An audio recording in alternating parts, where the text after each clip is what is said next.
नमस्कार साथियों, स्वागत है आपका आपके YouTube चैनल स्कूल वाला पर। कक्षा 10वीं के गणित की इस यात्रा में हम एक और सीढ़ी चढ़कर पहुंच गए हैं समांतर श्रेणी पर। प्रश्नावली 5 है जो हम विस्तार से समांतर श्रेणी के बारे में पढ़ेंगे। पिछली प्रश्नावली में हमने बहुपद द्विघात समीकरण के बारे में विस्तार से जाना। अब हम जानेंगे समांतर श्रेणियों के बारे में। आप घर पर पढ़ तो रहे हैं ना लगातार। आप ये ना सोचें कि अभी लंबा समय है तो थोड़ा समय बाद पढ़ेंगे। हालांकि ये बात ठीक है, शादियों का सीजन चल रहा है, आप एंजॉय करिए थोड़ा बहुत, लेकिन ज़्यादा नहीं, ठीक है। आप समय खराब किया करें, उसके तुरंत बाद कुछ ही घंटों में खुद को बैकअप के लिए तैयार रखा करो। ऐसे नहीं कि आपने शादी अटेंड की कहीं और उसके बाद आप पहले 1-2 दिन रेस्ट करो, उसके बाद बुक्स पकड़ो, तब तक आपके पास एक और नया काम आ जाएगा और उसके बाद फिर आप रेस्ट लोगे, तो ऐसे आप अपने टाइम को ख़राब करते जाओगे। फिर पेपर के टाइम पे बिल्कुल मेन टाइम जाके आपको ये महसूस होगा कि अब मैं बिल्कुल एकदम से क्या करूं। तब आप कुछ नहीं कर पाएंगे। आप धीरे धीरे ही अभी से रिदम बना के चलें और ज़्यादा नहीं, सभी विषयों को आप लगभग 1-1 घंटा भी दोगे तो 5-6 घंटे पर्याप्त होता है। आपको ज़्यादा समय 24 घंटे में से मुझे नहीं लगता कि आप 5 से 6 घंटे आप नहीं निकाल पाओ। आप सोने में 5 से 6 घंटे दे सकते हो, 6 घंटे पर्याप्त होती है। 7 घंटे भी आप सो सकते हैं, 7 घंटे वो हो गए। 7 घंटे ही आप स्कूल टाइम को मान लो, वैसे तो 5 घंटे लगभग 5 से 6 घंटे चलते हैं प्रॉपर पूरा आने जाने का सब कुछ संभाल के। 7 घंटे, 7 और 7 14, ठीक है। अभी भी आपके पास कितना समय बचा है? अभी भी आपके पास 10 घंटे हैं। 10 घंटों में खाना पीना सब कुछ आप निकाल लोगे, खेल के भी लिए भी टाइम निकाल लोगे, तो आप 5 घंटे उनमें से बर्बाद कर दीजिए। लेकिन बचे 5 घंटे, आप 5 घंटे रेगुलर पढ़ोगे ना, तब भी आप परीक्षा में बहुत अच्छा रिजल्ट दोगे। अच्छा, ये एक आदत होती है, आप अपने आप को डेली पढ़ने की डेली पढ़ने की आदत डाल लोगे तो आपको आगे चल के कोई दिक्कत नहीं आने वाली है। आप जहाँ कहीं तक भी पढ़ोगे, किसी कंपटीशन की तैयारी करोगे, कुछ भी करोगे, तो आपके पास एक रिदम होगा पढ़ने का, उस रिदम को बनाकर रखिएगा। अगर आपके अंदर ये आलसीपन है कि नहीं मैं परीक्षा के समय ही, या आपके अंदर ओवर कॉन्फिडेंस है कि नहीं मैं परीक्षा के समय पे 2 से 3 महीने पहले ही पढ़ लूँगा, तो ये हर जगह आपको परेशानी खड़ी करेगा आपके लिए। आप सोचोगे कि मैं तो होशियार हूँ, या मेरे तो बुद्धि बहुत शार्प है, तो मैं तो परीक्षा से 2-3 महीने पहले ही पढ़ के परीक्षा निकाल सकता हूँ। परीक्षा निकाल लोगे, लेकिन उतने अच्छे रिजल्ट के साथ नहीं निकाल पाओगे जितने आपको निकालना चाहिए, आपकी क्षमता है, ठीक है। चलो, समांतर श्रेणी और समांतर श्रेणी दोनों अलग अलग चीज है। समांतर श्रेणी एक फिक्स पैटर्न हो गया। आपके घर की सीढ़ियां हैं तो हो सकता है ऊंचे ऊपर नीचे हो, सीढ़ियां तो हो भी सकती हैं, लेकिन एक निश्चित पैटर्न पे होती हैं, लेकिन निश्चित उनके बीच की दूरी होती है। जहां कहीं भी निश्चित दूरी हो, मैं कोई श्रेणी लिखूं, मैं कुछ उदाहरण लिख रहा हूं आपके सामने, तब आप इन उदाहरणों के माध्यम से आप चीजों को समझने का प्रयास कीजिएगा।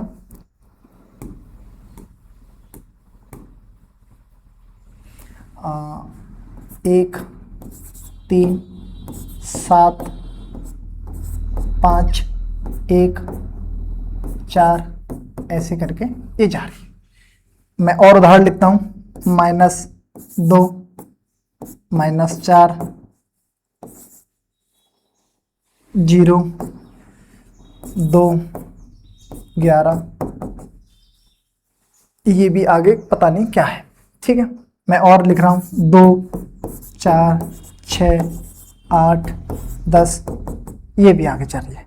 मैं और लिख रहा हूं 1 2 3, ये भी आगे है। मैं और लिख रहा हूं 2 2 2, ये भी आगे तक जा रहा है। ऐसे इन कुछ उदाहरण आपके सामने हैं। अब मैं उन उदाहरणों के माध्यम से आपको समझाने का प्रयास करूंगा कि समांतर श्रेणी क्या होती है, ठीक है। समांतर श्रेणी का अर्थ है पहले श्रेणी नहीं, पहले इन दोनों इन पदों की, ये पद है, ये क्या कहलाती है, ये पद कहलाती है। पदों के बीच में अगर एक निश्चित पैटर्न हो, निश्चित दूरी हो, निश्चित संख्या जोड़ी गई हो, तब तो हम कहेंगे समांतर श्रेणी है, अन्यथा हम कहेंगे समांतर श्रेणी नहीं है।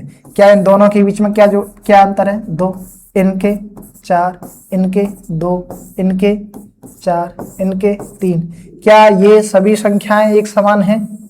नहीं, इन पदों के बीच में एक निश्चित पैटर्न नहीं है, निश्चित दूरी नहीं है, तो यह समांतर श्रेणी नहीं है।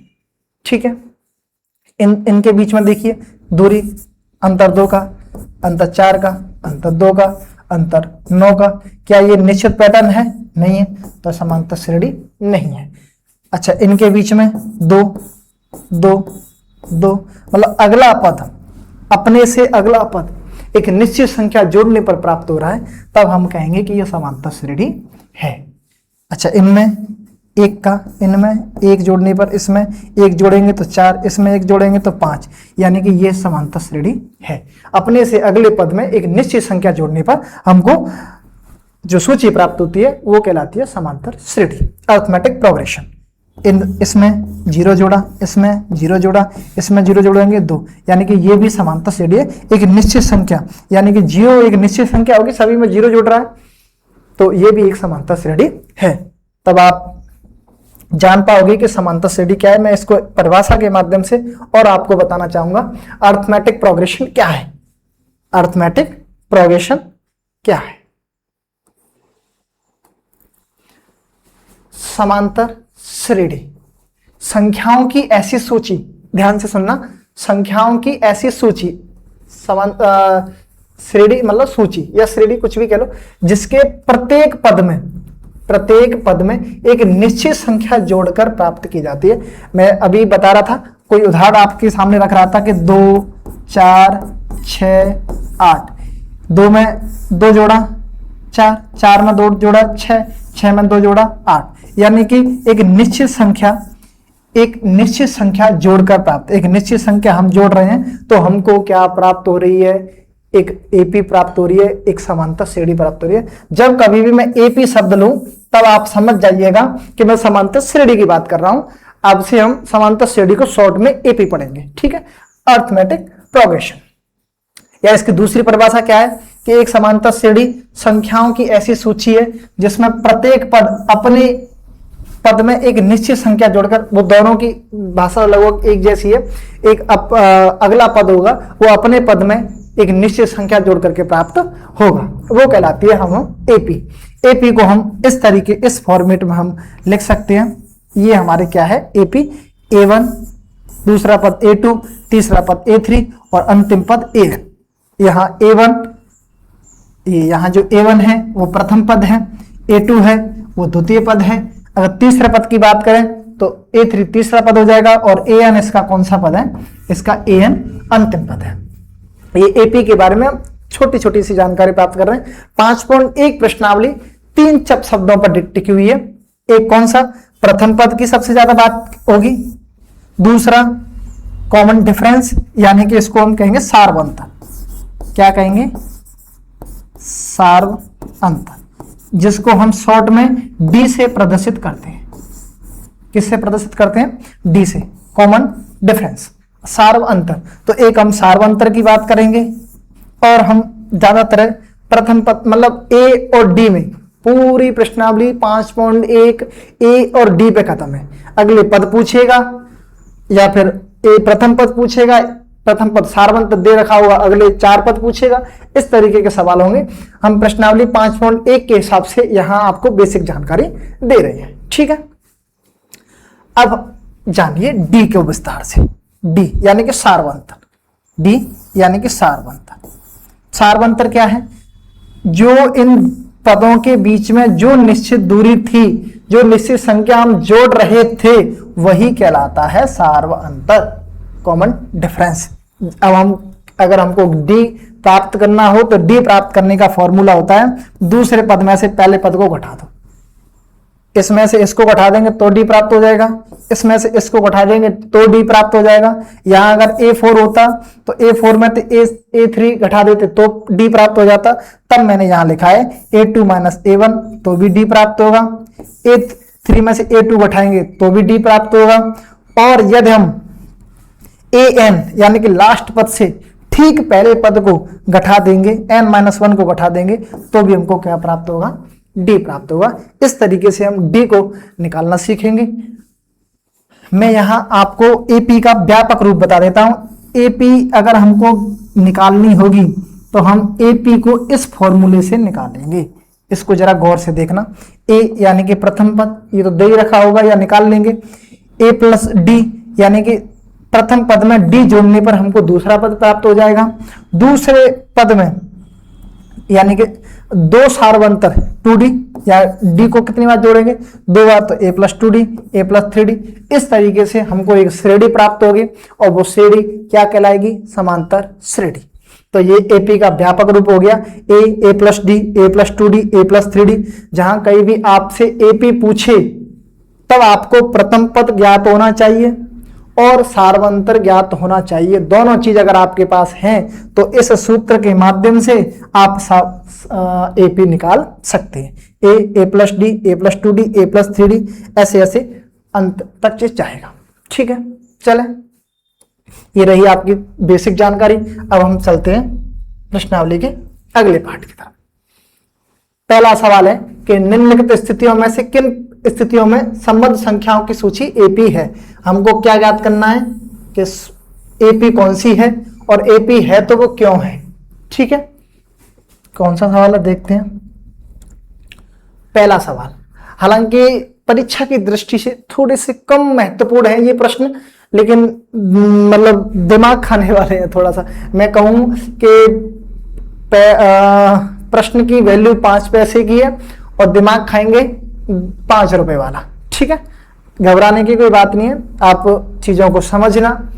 ठीक है, आपकी ज्यादातर परीक्षा की दृष्टि से जो सवाल होंगे वो अगले सवाल होंगे, आप इन पर भी फोकस करके चलना। ऐसे नहीं कि इनको ध्यान में नहीं दो, इनका ध्यान नहीं देना है इन पर। ठीक है, चलो। प्रत्येक किलोमीटर के बाद टैक्सी का किराया, जबकि प्रथम किलोमीटर के लिए किराया 15 रुपए है। प्रथम किलोमीटर, यहां ध्यान रखना, प्रथम किलोमीटर के लिए किराया कितना दे रखा है, 15 रुपए, और प्रत्येक अतिरिक्त किलोमीटर का किराया कितना है, 8 रुपए। दो चीजें हमको दे रखी हैं। पहले किलोमीटर का किराया यानी कि हम यहां मान के चलो सैंपल से धौलपुर की तरफ जा रहे हैं। ठीक है, सैंपल से हम पहले 1 किलोमीटर यानी कि लगभग सालेपुर तक पहुंचे तो उसका किराया कितना रुपए है, 15 रुपए। 15 रुपए फिक्स है 1 किलोमीटर का किराया। अब वो कह रहा है कि अगर अगले आप जितने भी किलोमीटर चलोगे, ये 1 किलोमीटर, ये 2 किलोमीटर, ये 3, ये 4, ऐसे करके लगभग 24 किलोमीटर होता है। वैसे धौलपुर, हम तो यहाँ थोड़ा सा समझने का काम कर रहे हैं। तो अब हमको कितने रुपए देने होंगे, प्रति किलोमीटर का 8 रुपए देना होगा। 8 यहां देना होगा, 8 यहां देना होगा। अगर अगले 4 किलोमीटर चले तो 8 और देना पड़ेगा। तब मैं इसको थोड़ा सा भाषागत रूप में लिखता हूं कि प्रथम किलोमीटर के लिए किराया दिया है हमारे पास, प्रथम किलोमीटर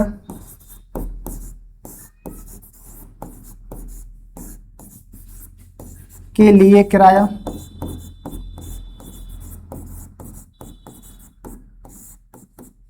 कितना दे रखा है, 15 रुपए। 15 रुपए दिख रहा है, दूसरा पेन यूज करो। और प्रत्येक अतिरिक्त किलोमीटर के लिए किराया, प्रत्येक अतिरिक्त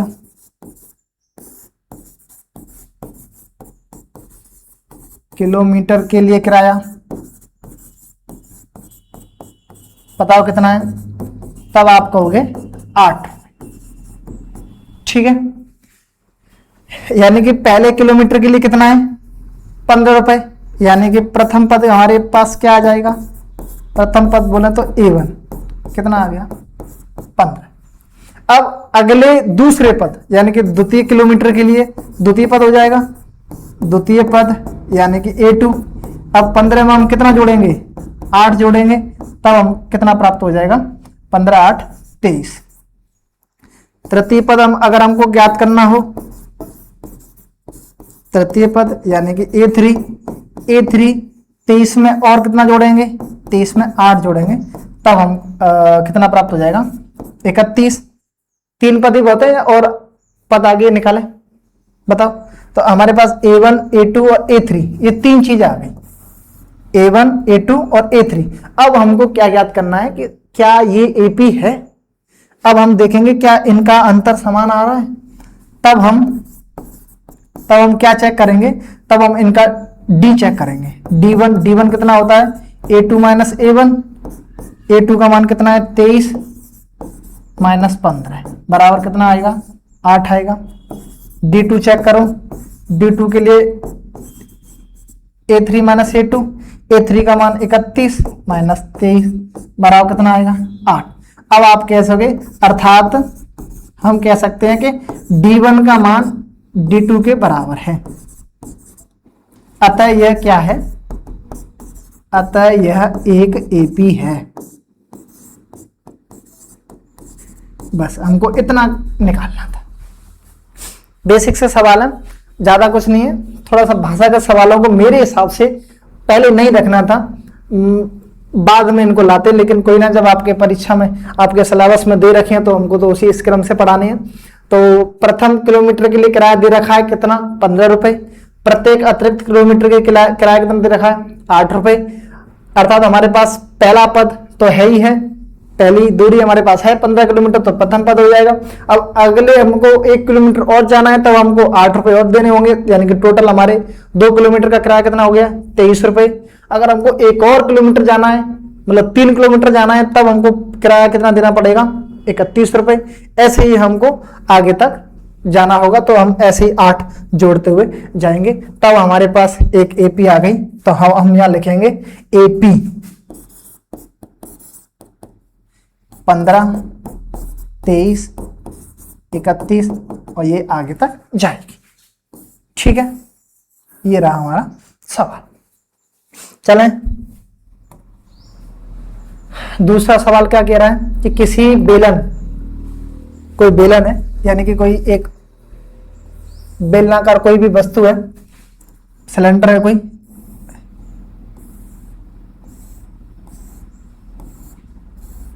एक हीरा बेलन में उपस्थित हवा की मात्रा, इसमें कोई हवा भरी हुई है, ठीक है, हवा है, इसमें कोई भी हो सकता है, ये CNG के अग्निशमक यंत्र भी होता है, ऐसा ही तो होता है, उसमें भी तो हवा भरी रहती है। जबकि वायु निकालने वाला पंप प्रत्येक बार, इसमें कोई पंप लगा हुआ है, कोई पंप लगा हुआ है जो यहां से क्या निकाल रहा है, इसको हवा निकाल रहा है, यहां से मान के चलो हवा निकल रही है। प्रत्येक बार बेलन की शेष हवा का 1/4 भाग बाहर हो जाता है। कितना भाग, आप कहोगे 1/4 भाग। मतलब एक बार पंप किया और उसको पंप को दबाया तो 1/4 इसमें से बाहर निकल गई, ठीक है। फिर दोबारा दबाया तो शेष जो बची है उसका 1/4 निकल गया।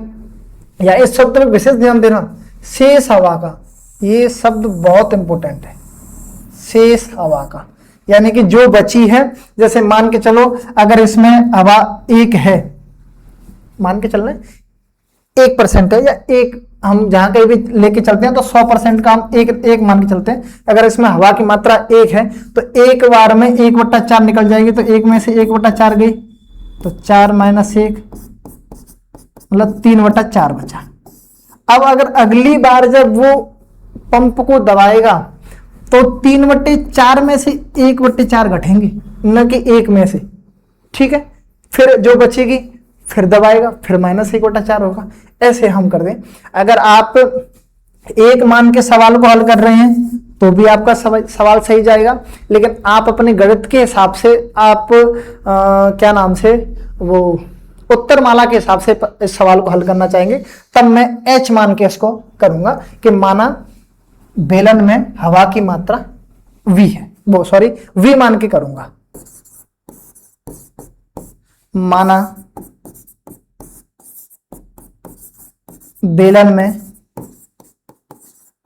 हवा की मात्रा 1 मान के चल रहा हूं, 1 है। तब प्रथम बार पंप करने पर, अब प्रथम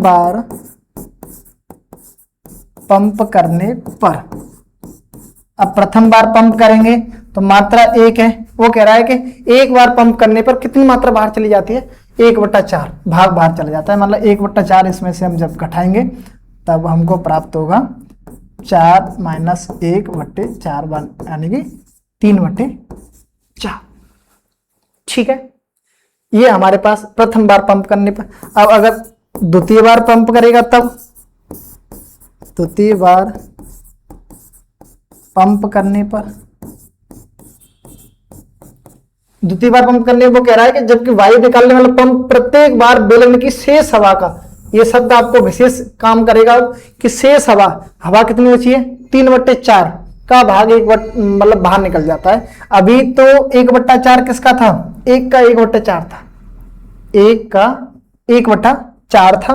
अब हम किसका आ जाएगा हमारे पास, 3/4 का, यानी कि हम 1 में से 3/4 में से शेष का या 3/4 का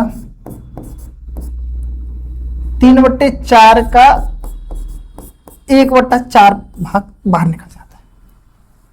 दोबारा समझो, शेष कितना बचा है, शेष बचा है 3/4 ये रहा, इसका भी 1/4 बाहर निकल गया। मान लीजिए 3/4 का 1/4, ये गुणा का शब्द को दर्शाता है, यानी कि जहां कहीं भी गुणा होगा उसका मतलब है का। तब हम इसको हल करेंगे तो 3/4 माइनस 3/16, 16 एलसीएम 4×12 माइनस 3, यानी कि ये आ गया 9/16। एक और बार पंप कर लेते हैं। तृतीय बार पंप करने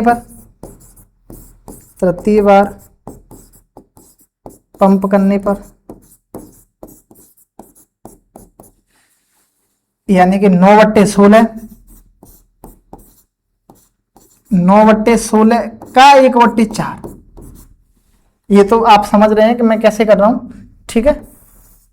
अब इसको हल करो, 9/16 माइनस 9/64, 64 एलसीएम, 16 चौक 64 और 9 चौक 36 माइनस 9, 27/64। अब हमारे पास 3 पद आ गए। पहला पद, ये मतलब पहली मात्रा तो उसमें 1 है ही है, फिर 3/4, फिर कितना आया 9/16 और फिर कितना आया 27/64। अर्थात हमारे पास एक सूची आ गई। अब वो सूची मैं इसको हटा दूं,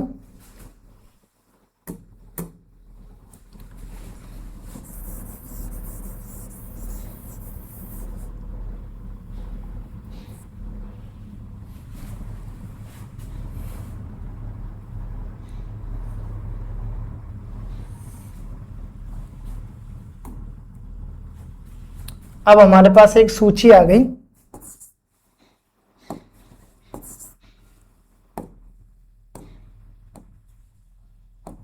सूची क्या आ गई,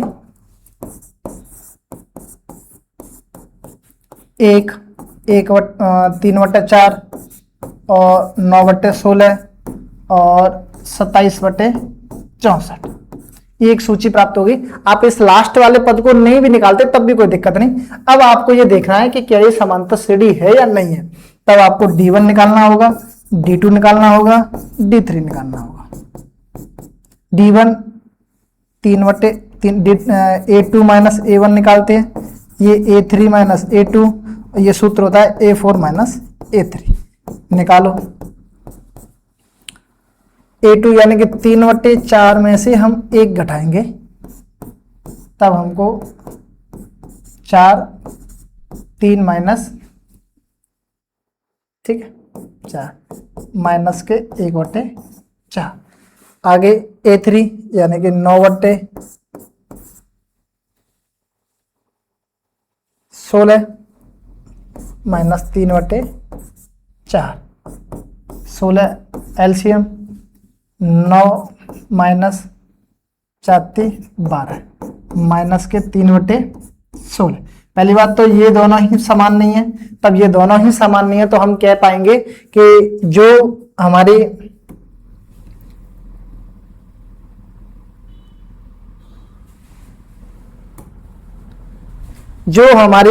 जो एपीआई है, यानी कि मैं यहाँ एपी लिखूं, एक मिनट, ये जो हमारी एपी है, या एपी तो हम कहेंगे ही नहीं, जो सूची है ये एपी नहीं है, इसको हम एपी नहीं कहेंगे, ये एपी नहीं है। ठीक है,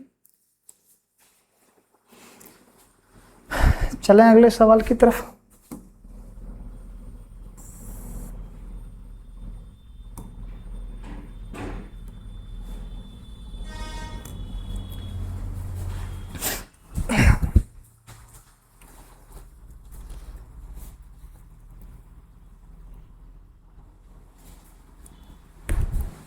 इसका अगला सवाल है, प्रत्येक मीटर की खुदाई के बाद एक कुआं खोदने में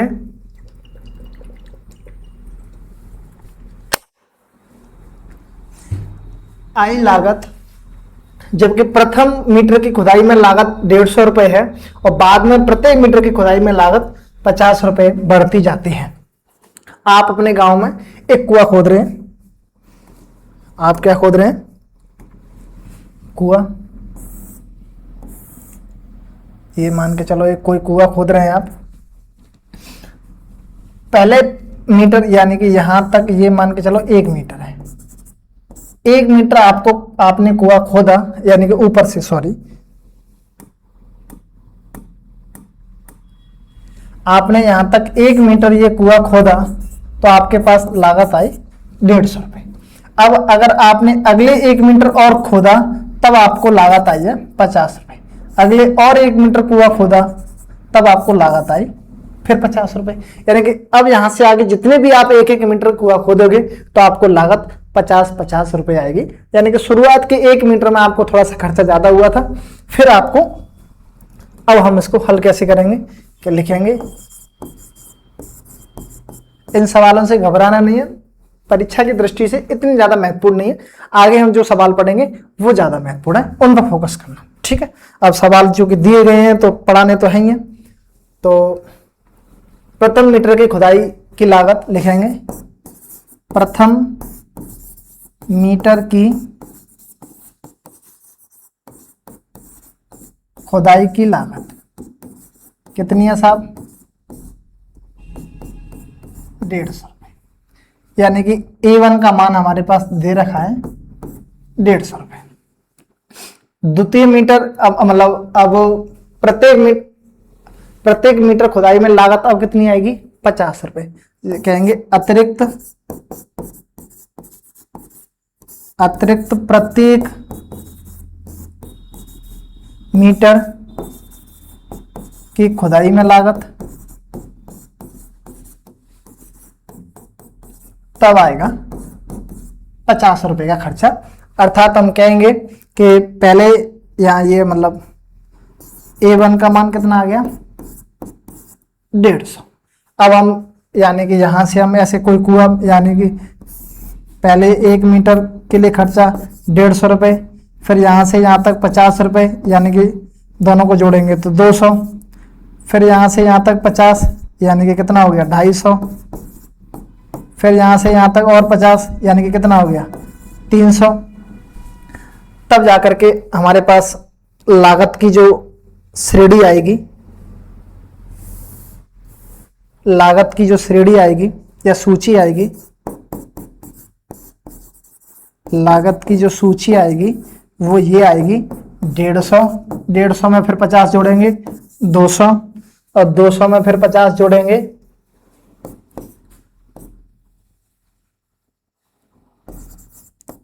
250 में 50 जोड़ेंगे 300। यानी कि इस तरीके से हमारे पास लागत आएगी। अब आपको ये चेक करना है क्या ये एपी है, तो D1 कैसे ज्ञात करते हैं? A2 माइनस A1, और ये A3 माइनस A2। A2 में आएंगे 200 में से 100 घटाएंगे, 150 घटाएंगे, कितना प्राप्त होगा 50। यहाँ 250 में से 200 घटाएंगे तब कितना प्राप्त होगा 50। चूंकि D1 बराबर है D2 के, अर्थात ऊपर दी गई सूची क्या है AP है, अर्थात उपर्युक्त दी गई सूची AP है। यही तो हमको ज्ञात करना था कि जो दी गई सूची है वो AP है या नहीं है। आपने कैसे ज्ञात कर पाया आप कि आप इनके बीच में अंतर देखा आपने, इनके बीच का अंतर जब समान है तब हम कहेंगे कि सार्वंतर समान है, और सार्वंतर समान है तब हम कहेंगे कि ये AP है। ठीक है, चलें अगले सवाल की तरफ। एक और ऐसा ही सवाल है कि खाते में प्रत्येक वर्ष का मिश्र धन, जबकि 10,000 रुपए की राशि 8% वार्षिक दर से चक्रवृद्धि ब्याज पर जमा की जाती है। कौन सी ब्याज पर? चक्रवृद्धि ब्याज। चक्रवृद्धि ब्याज कौन सी होती है? ब्याज पर भी ब्याज जो लगती है वो चक्रवृद्धि ब्याज होती है। ठीक है, पर जमा की जाती है। तो प्रत्येक वर्ष का मिश्र धन हमको ज्ञात करना है। तो हम दिया क्या है हमको मूलधन दे रखा है। मूलधन कितना है? 10,000 रुपए। अच्छा, दर दे रखी है 8% की। समय कितना है? समय देखो यहां कह रहा है प्रत्येक वर्ष, यानी कि समय हमको कितना लेके चलना है? 1 2, मतलब पहले वर्ष में प्रथम एक समय लेंगे, द्वितीय वर्ष में दो लेंगे, ऐसे चलेंगे। ठीक है, मतलब हर एक साल का अलग अलग निकालना है। ठीक है, तब हम इसकी ब्याज निकालेंगे। प्रथम वर्ष की ब्याज, प्रथम वर्ष की ब्याज निकालो। प्रथम वर्ष की ब्याज, ब्याज का सूत्र क्या होता है?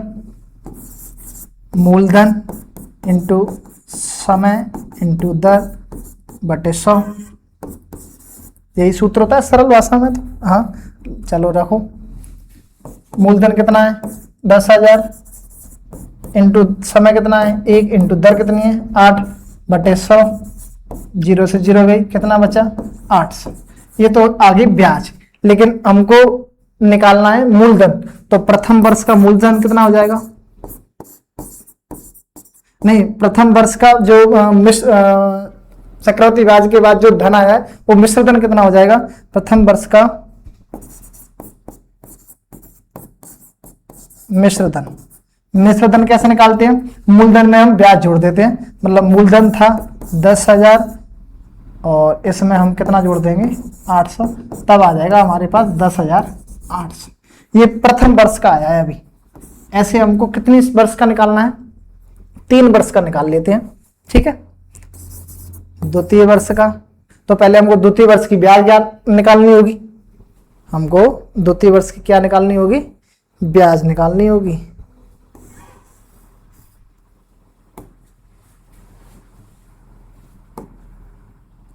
द्वितीय वर्ष की ब्याज, अब एक बार में हमारे पास 800 आ गया। माने अगर हम बेसिक तरीके से देखें तो हर बार हमको कितना लेके चलना है? द्वितीय वर्ष की ब्याज। अब हमारे पास मूलधन कितना आ गया? मतलब अब हमको मूलधन के रूप में यूज करेंगे।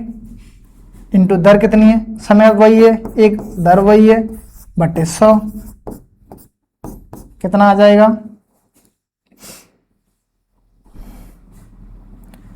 4। ठीक है,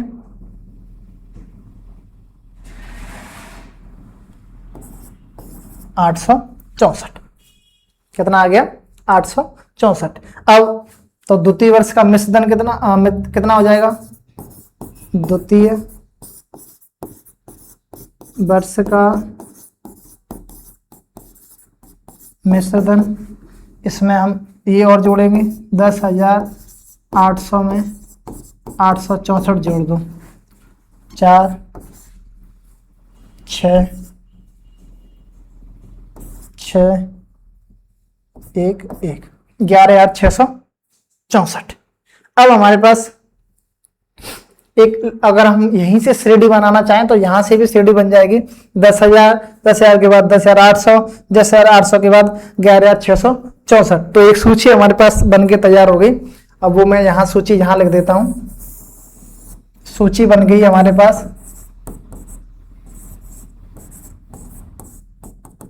सूची क्या बनी है? 10,000 तो मूलधन था, फिर उसके बाद कितना हो गया? 10,800, फिर कितना हो गया? 11,664। अब हमको ये ज्ञात करना है कि क्या ये एपी है या नहीं है। तो हमको पहले D1 और D2 निकालने होंगे। D1 D2 का सूत्र होता है A2 माइनस A1 और इसका होता है A3 माइनस A2। निकालो। 10,800 में से 10,000 घटाओ, तब आएगा 800। ठीक है। अब हम 11,664 में से 10,800 घटाएंगे तो बताओ कितना आएगा? यहाँ कर लो। 11,664 है और 10,800 है। 4 6 16 में से 8 कितना प्राप्त हो रहा है? 864।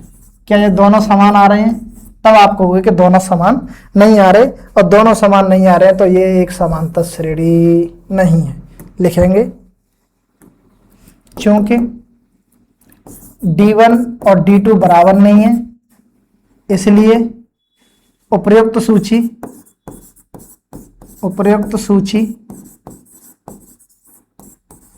AP नहीं है। बस हमको ये ज्ञात करना था, इतना हमको जानना था कि जो हमारे पास जो सूची निकल के आई है क्या वो सूची एपी है या नहीं है, ये हमको जानना था। ठीक है, चलो अब हम चलते हैं अगले सवाल की तरफ।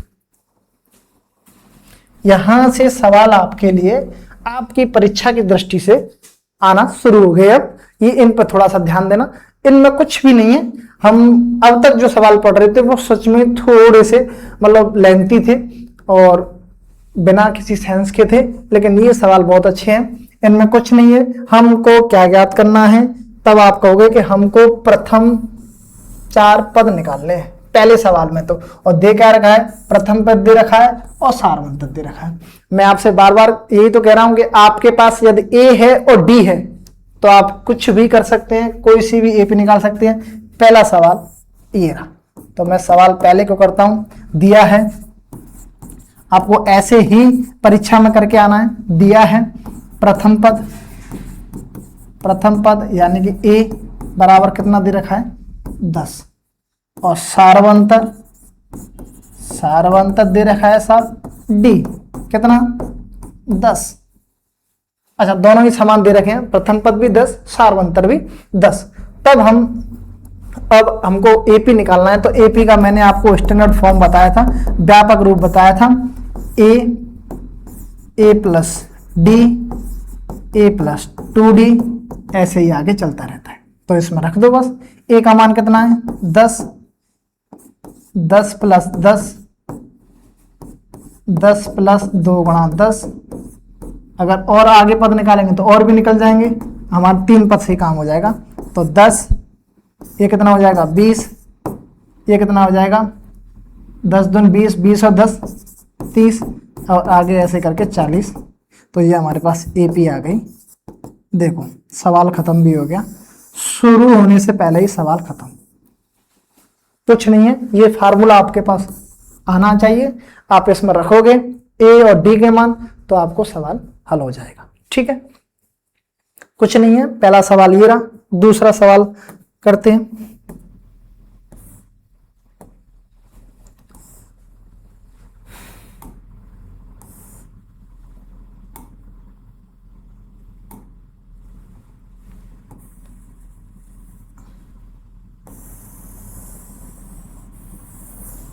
दूसरा सवाल देखो, ए का मान कितना दे रखा है? प्रथम पद -2, और डी का मान दे रखा है 0। डी का मान कितना दे रखा है? 0। रखो सूत्र में, ए का मान -2, ठीक है, ए मतलब यानी कि -2 प्लस 0, फिर -2 प्लस 2 इंटू 0, यानी फिर -2 प्लस 3 इंटू 0, ऐसे ये चलता जाएगा। तब ये हमारे पास एक जैसे मान प्राप्त होंगे। ये रही हमारी एपी। देखो कितने आसान सवाल है, कुछ नहीं है, ए है डी है तो इस सूत्र में रखने बस। ये फॉर्मूला आपको याद होना ही होना चाहिए। सवाल को आप ऐसे ही रखेंगे, जितने भी सवाल आप करोगे तो आप तो दिया है करके पूरा का पूरा लिखना है, मेरी तरह मिटा के काम नहीं करना, ठीक है। यहाँ कितना है, ए बराबर 4 और डी बराबर -3 रखो। ए का मान कितना है 4, 4 -3, प्लस माइनस में माइनस हो जाएगा, डायरेक्ट लिख दूं। यहाँ 4 प्लस 2 इंटू -3, एक पद और लिखेंगे तो 4 a प्लस 3d और लिख लो, a प्लस 3d, ठीक है। तो 4 प्लस 3 इंटू -3 करो हल। 4 1 3 दूनी 6, लेकिन माइनस के प्लस के 4 हैं तो -2, 3 तरफ 9, 9 किसके हैं माइनस के, प्लस के 4 है तो -5, ऐसे करके ये हमको एक एपी प्राप्त हो जाएगी। ये रही हमारी एपी। आसान सवाल है, ज्यादा कुछ नहीं है, बस आपको ए और डी का मान दे रखा है तो हम सवालों को आसानी से हल कर पाएंगे, ठीक।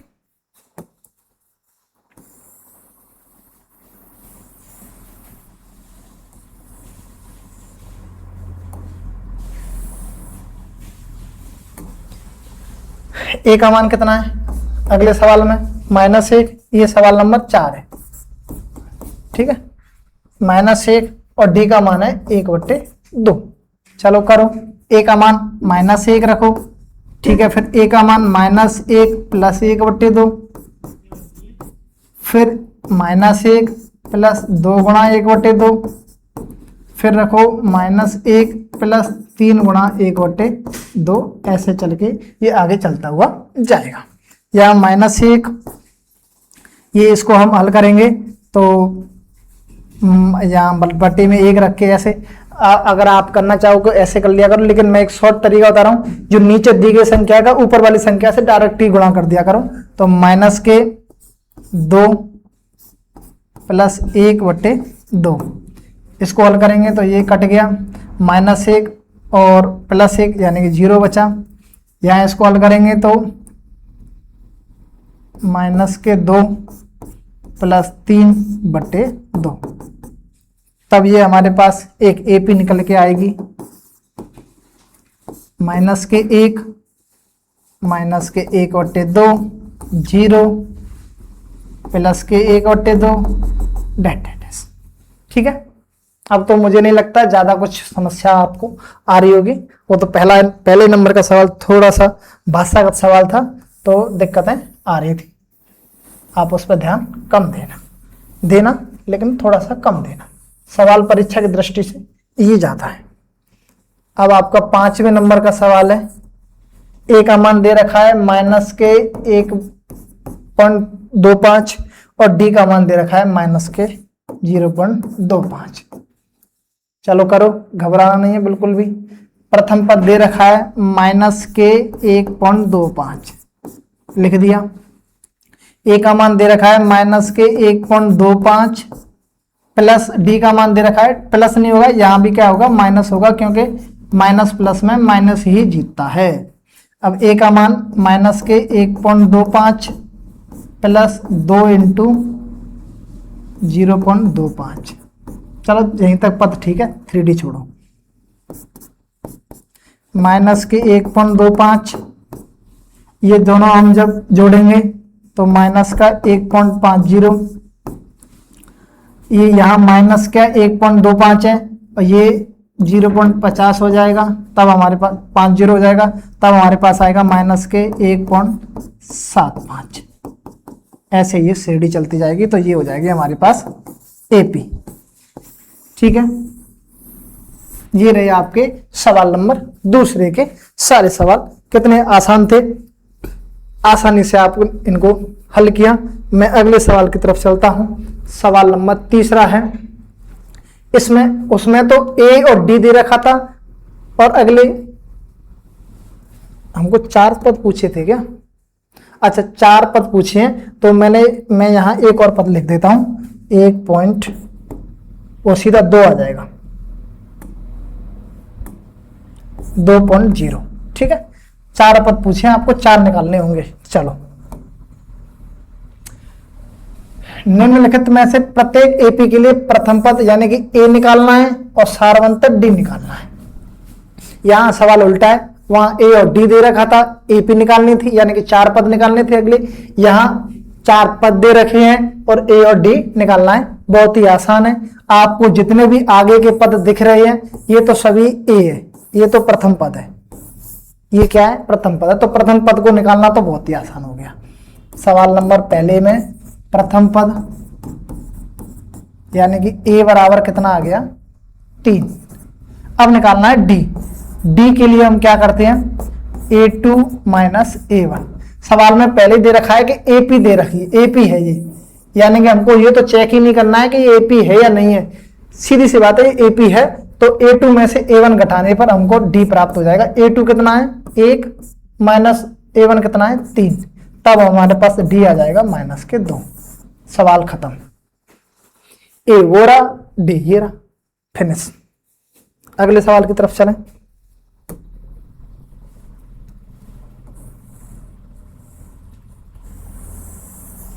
अगला सवाल ये रहा आपका। प्रथम पद ए तो दे ही रखा है -5, ज्यादा कुछ सोचने की है ही नहीं। डी A2 का मान -1 और -A1 का मान -5, तब ये हो जाएगा -1 + 5 और डी का मान कितना आ जाएगा? 4। कोई दिक्कत? कोई दिक्कत नहीं। ठीक है, चलें अगले सवाल की तरफ। सवाल नंबर तीसरा। सवाल नंबर तीसरा क्या कह रहा है? कुछ नहीं कह रहा। हमारे पास A1 का मान तो दे रखा, ए का मान दे रखा है 1/3। अब डी का निकालना है तो 5/3 में से 1/3 घटा दो, तब आ जाएगा 3। 5 - 1 यानी कि 4/3। ये किसका मान है? ये सर डी का मान है। कोई दिक्कत? पूरी प्रश्नावली बहुत ही आसान है। पहले सवाल को अगर थोड़ा सा हम देखें तो वो थोड़ा सा तब भी परीक्षा की दृष्टि से तो वो इतना महत्वपूर्ण है ही नहीं, लेकिन कुछ भी नहीं कह सकते, सवाल कहीं से भी आ सकता है। आपके सिलेबस में दे रखा है तो उस पर भी थोड़ा सा फोकस करना। ठीक है, चलें अगले सवाल की तरफ।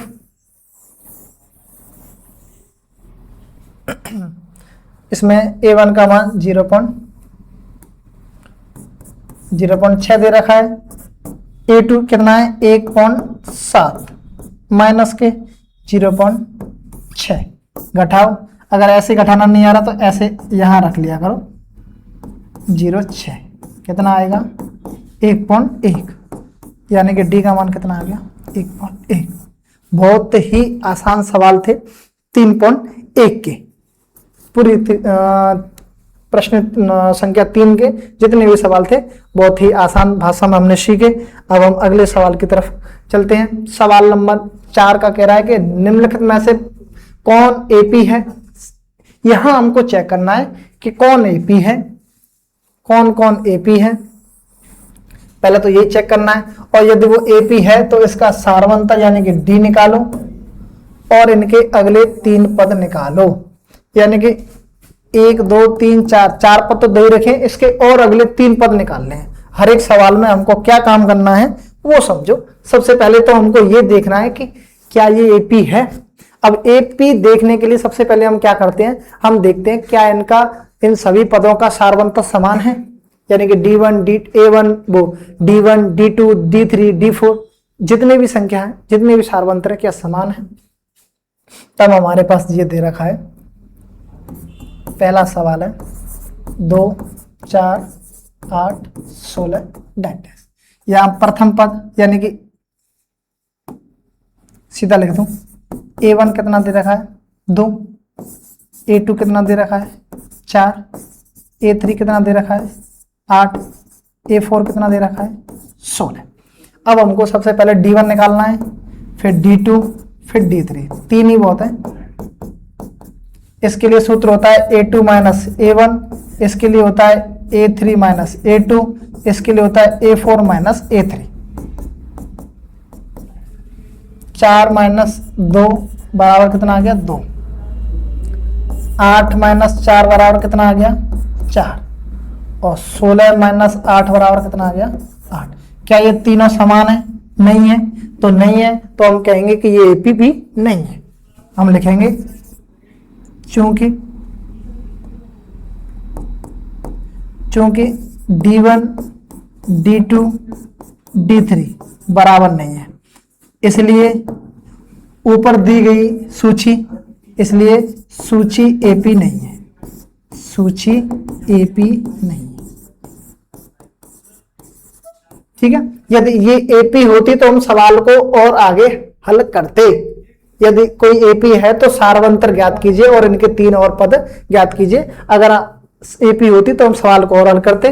बस सवाल ये यहीं खत्म हो गया, सवाल नंबर पहला। ठीक है, दूसरा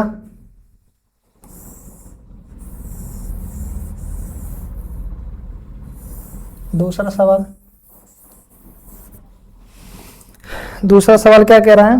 दूसरे सवाल में 2, 5/2, 3, 7/2, ये कोई एक सूची दे रखी है। इसमें A1 का मान कितना है 2, A2 का मान कितना है 5/2, A3 का मान कितना है 3 और A4 का मान कितना है 7/2। अब हमको सबसे पहले वही D1, D2, D3 निकालना है। इनके फॉर्मूला आपको पता ही है, A2 में से A1 घटाने पर, इसको A3 में से A2 घटाने पर और इसको A4 में से A3 घटाने पर प्राप्त करते हैं। 5/2 माइनस के 2, तब ये हमारे पास आ गया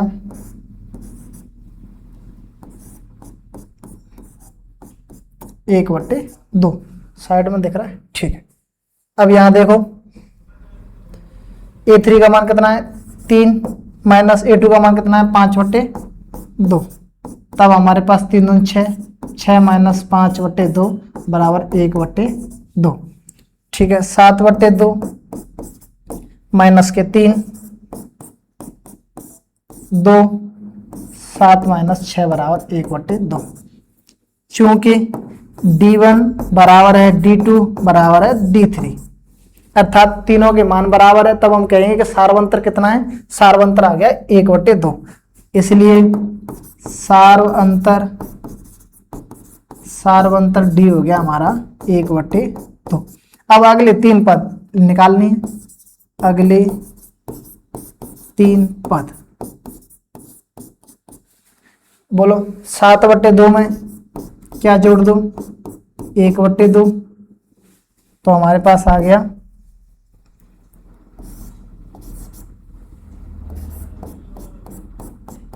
8/2 यानी कि 4, यानी कि एक पद तो कितना आ गया 4। फिर 4 में कितना जोड़ देंगे? फिर 4 में 1/2 और जोड़ दो। मैं इसको ऊपर लिख देता हूं।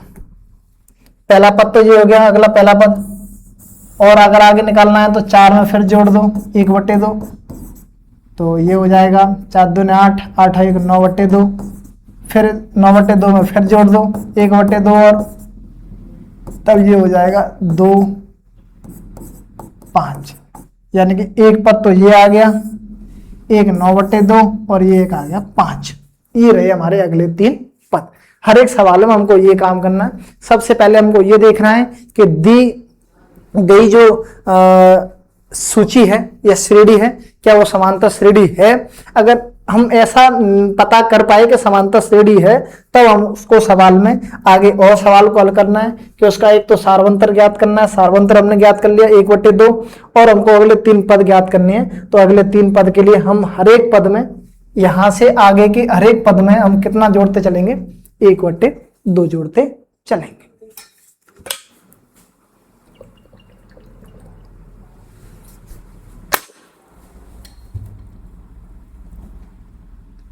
ठीक है, चलें।